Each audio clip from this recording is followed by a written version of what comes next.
अगर आप भी चाहते हैं अपने सपनों को देना ऊंची उड़ान, तो अभी जुड़िए बीएल सर यूट्यूब चैनल के साथ। अगर आप भी चाहते हैं किसी प्रतियोगिता परीक्षा में सफल होना, तो अभी हमारे YouTube channel BL sir RP से जुड़े। हमारे इस चैनल के माध्यम से प्रतियोगिता परीक्षाओं के लिए free notes, video lecture, doubts clear, objective type questions, practice set, सभी के नोट्स आपको बिल्कुल फ्री मिलने वाले हैं दोस्तों। नमस्कार दोस्तों, कैसे हो आप सब। आशा करते हैं कि आप सब अच्छे होंगे, खुश होंगे और अपने आने वाले हर एग्जाम की तैयारी बहुत ही बेहतर ढंग से कर रहे होंगे।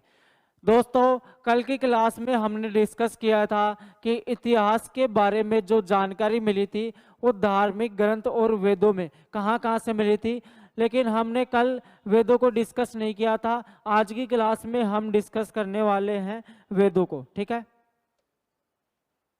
सबसे पहले कितने वेद थे? 4 वेद थे। कौन कौन से थे? पहला था ऋग्वेद। पहला वेद कौन सा था? ऋग्वेद था।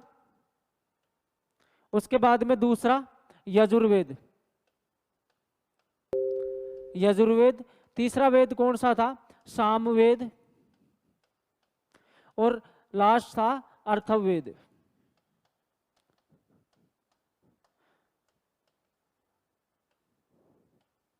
ठीक है, ये हो गए चारों वेद। अब उसके बाद में इन चारों को मिलाकर क्या कहा जाता था? संहिता। इन चारों को संहिता कहा जाता था। और इन तीनों को क्या कहा जाता था? इन तीनों को कहा जाता था वेदयत्री। ठीक है, त्रिवेद या वेदयत्री कहा जाता था। इनका संकलन महर्षि कृष्णन वेदव्यास के द्वारा किया गया था, इनका संकलन। और इतिहास के बारे में जो सबसे प्रमाणिक जानकारी है वो इन्हीं के अंदर मिलती है। अब पढ़ने वाले हैं सबसे पहले ऋग्वेद। पहला वेद कौन सा? ऋग्वेद। ऋग्वेद किसे कहते हैं? ऋग्वेद ऋचाओं के क्रमबद्ध ज्ञान के संग्रह को ऋग्वेद कहा जाता है। ठीक है, ऋग्वेद किसे कहा जाता है?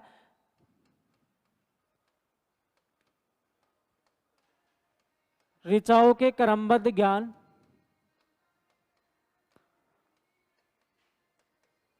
ज्ञान का संग्रह ही ऋग्वेद कहलाता है।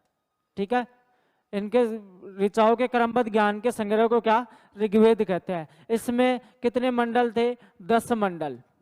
इसके मंडल एक तरीके से अध्याय बोल सकते हैं। 10 मंडल, 1028 इसमें सूक्त थे। ठीक है, और इसमें 10,462 ऋचाएं थी, अर्थात मंत्र थे। ठीक है, अब उसके बाद में है ऋग्वेद जो पढ़ता था उसको क्या कहा जाता था? ऋग्वेद पढ़ने वाले ऋषि को क्या कहा जाता था? होत्री कहा जाता था। ठीक है, जो ऋग्वेद को पढ़ता था उसे होत्री कहते थे। उसके बाद में है इसके अंदर आर्यों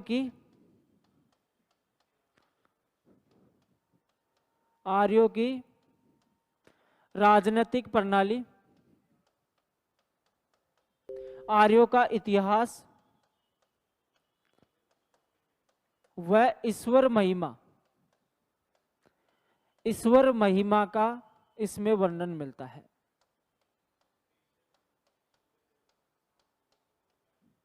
ठीक है, उसके बाद में इसका जो तीसरा मंडल है, ठीक है, इसके तीसरे मंडल में गायत्री मंत्र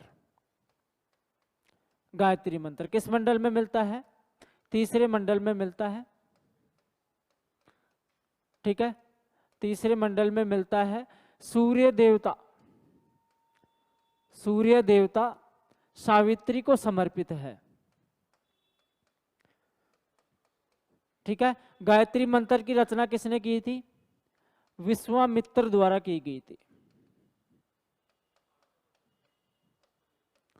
ठीक है, ये हो गया तीसरा मंडल। उसके बाद में इसका इंपॉर्टेंट मंडल है 8वां।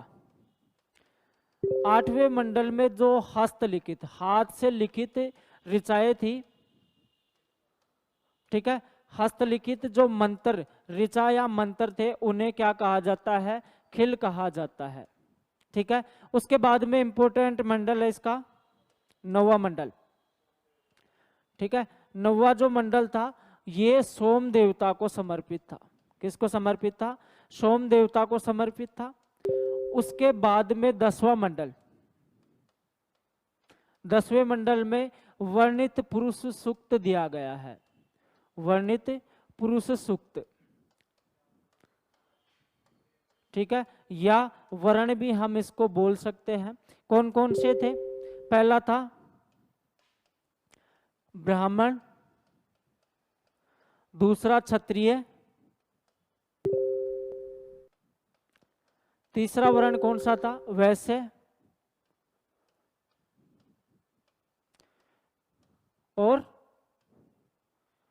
शूद्र। ये 4 वर्ण थे, जिनमें शूद्र ब्रह्मा जी के पैरों से उत्पन्न,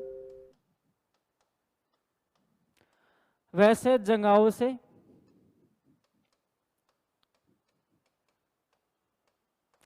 क्षत्रिय भुजाओं से,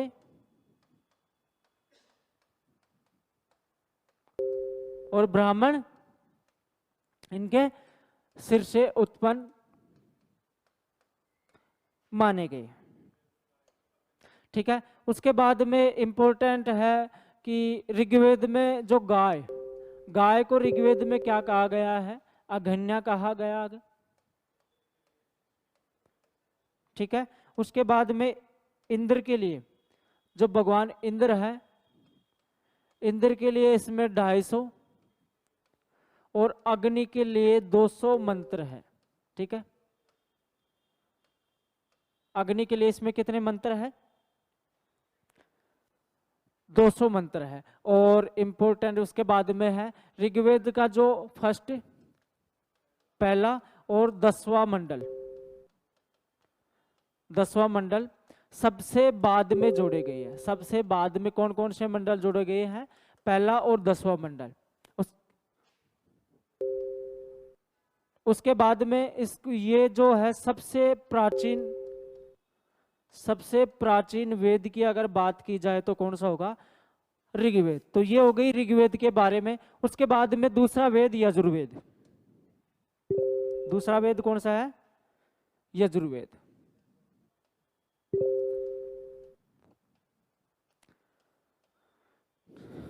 यजुर्वेद में है सहस्वर पाठ व बलि के समय उपयोग किए जाने वाले नियमों का संकलन है इसमें। ठीक है।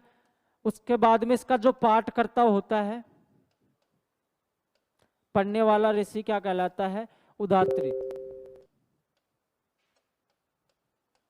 ठीक है। उदात्री कहलाता है। उसके बाद में है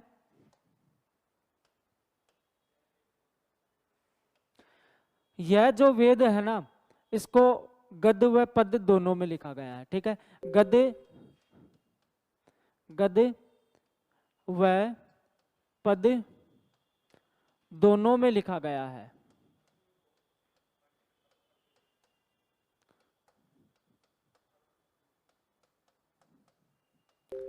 एक सेकेंड, इसमें थोड़ी सी मिस्टेक हो गई। जो इसका जो पाठ करता होता है उसे उदात्री नहीं, इसे अर्धवैर्यू कहा जाता है। ठीक है। क्या कहा जाता है? इसे अर्धवैर्यू कहा जाता है इसको। ठीक है। गद्य व पद्य दोनों में लिखा गया है। इसके 2 भागों में बांटा गया है, शुक्ल यजुर्वेद, और दूसरा भाग कौन सा है? कृष्ण यजुर्वेद।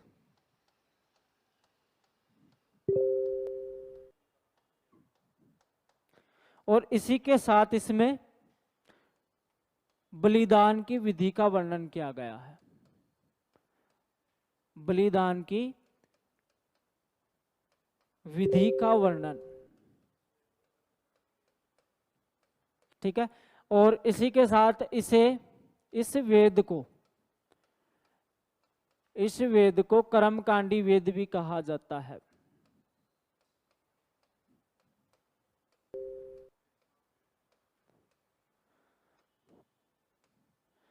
इस वेद को कर्मकांडी वेद भी कहा जाता है। उसके बाद में तीसरा जो इंपॉर्टेंट वेद है वो है सामवेद।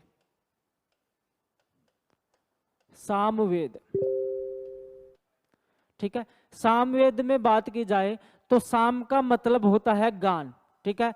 गान से स्पष्ट होता है कि इसमें कहीं ना कहीं गाने की बात की गई है। तो साम, साम का मतलब होता है गान, ठीक है। तो इसी को भारतीय संगीत का जनक कहा जाता है। इसे क्या कहा जाता है? सबसे इंपॉर्टेंट, इसे भारतीय संगीत का जनक कहा जाता है।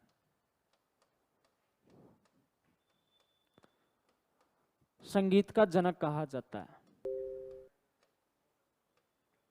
इसमें क्या था? इसमें जो यज्ञ के अवसर पर, यज्ञ के अवसर पर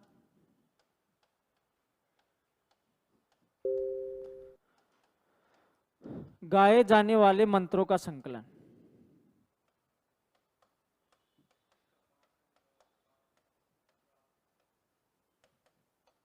ठीक है। और इसके बाद में है, इसको जो पाठ करता होता है, जो ऋषि से पढ़ता है, उसे उदात्री कहा जाता है। उदात्री कहा जाता है। इसका जो संकलन था, इसका संकलन किस पर आधारित था? ऋग्वेद पर आधारित था।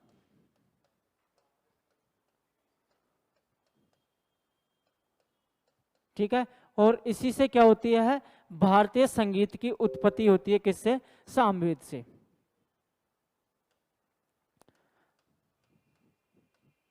संगीत की उत्पत्ति। और इसमें कितनी ऋचाएं थी? तो इसमें अगर ऋचाएं की बात की जाए तो इसमें ऋचाओं की बात 1875, कितनी थी इसमें? 1875 थी, जिनमें से मूल 99 थी। बाकी जो ऋचाएं थी उनको एज इट इज ऋग्वेद से उठाकर रखा गया था। ठीक है।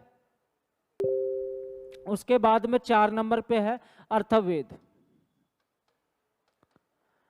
नाम से स्पष्ट हो रहा है, अर्थवा ऋषि द्वारा। किसके द्वारा? अर्थवा ऋषि द्वारा इसकी रचना की गई। ठीक है। अर्थवा ऋषि द्वारा रचित वेद। उसके बाद में सबसे नवीनतम वेद की बात की जाए, सबसे नवीनतम वेद है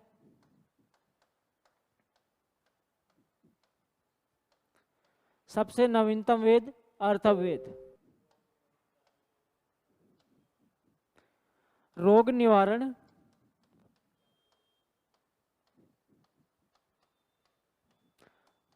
जादू टोनो वह तंत्र मंत्र वाला वेद कहा जाता है। ठीक है। और इसी के साथ इसमें औषधि प्रयोग का वर्णन भी मिलता है।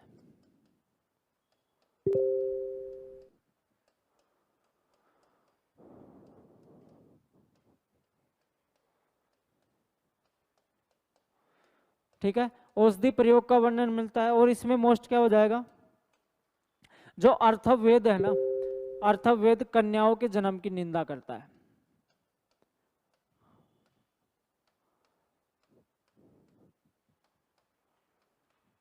कन्या जन्म की निंदा करता है। और अर्थवेद के अंदर, अर्थवेद में परीक्षित जो राजा था, परीक्षित को कुरुओं का राजा बताया गया है।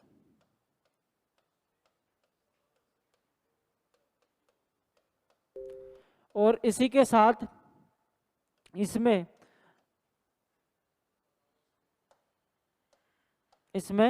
सभा व समिति को,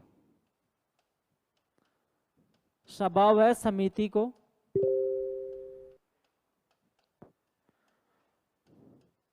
प्रजापति की पुत्रिया कहा है।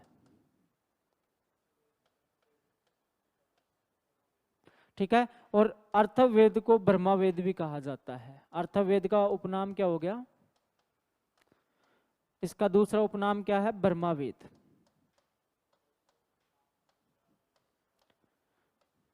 ठीक है, तो दोस्तों आपको चारों वेदों के बारे में जो कंप्लीट डिटेल थी, जो परीक्षा उपयोगी महत्वपूर्ण बात थी, वो मैंने आपको बताई। आपको इस वीडियो को अच्छी तरीके से देखना है, हैंड रिटन नोट्स बनाने हैं, और जो दोस्त दिल्ली पुलिस या प्रतियोगिता परीक्षा की तैयारी कर रहा है उस तक इस वीडियो को पहुंचाना है, जिससे जरूरतमंद की सहायता हो सके। अब बात करते हैं एक इम्पोर्टेंट बात, जो मैंने अभी यहाँ पे पढ़ाया है उसके अगर आपको नोट्स चाहिए तो उसके लिए आपको क्या करना है? फ्री नोट्स के लिए आपको हमारे Telegram channel BL sir RP को, ठीक है, BL सर RP को अभी ज्वाइन कर लेना है, क्योंकि जैसे ही क्लास अपलोड की जाएगी उसके जस्ट बाद आपको फ्री PDF इसी टेलीग्राम चैनल पर मिलने वाली है, BL सर RP पे। ठीक है दोस्तों, तो आज के लिए इतना ही, मिलते हैं नेक्स्ट क्लास में। जय हिंद।